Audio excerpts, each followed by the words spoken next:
In the heart of Flora City, a place bustling with energy and colors, lived Mira, a young artist known for her enchanting murals. But lately, her mind felt like a whirl of colors endlessly scattered, lacking cohesion.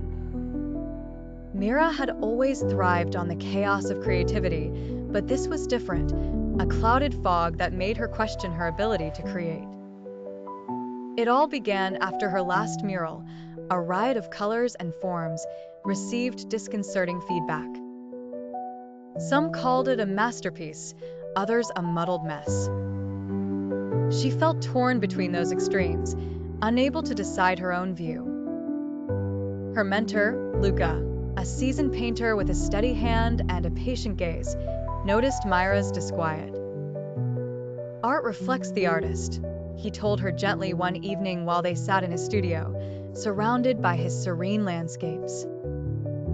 "Sometimes, clarity comes through embracing the chaos." Mira pondered over Luca's words, finding both comfort and mystery in them. One rainy afternoon, uninspired and still contemplating her scattered thoughts, she wandered to the city's edge, where the forest blended into urban life. Here, she discovered an old, abandoned factory, its walls begging for color.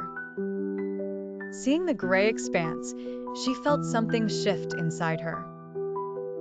She began to paint, not with a plan, but with instinct, pouring every scattered piece of her mind onto the wall. The mural grew with a life of its own, chaotic yet beautiful, a dance of light and shadow, peace and turmoil. News of her new masterpiece spread, attracting audiences to this once forgotten place.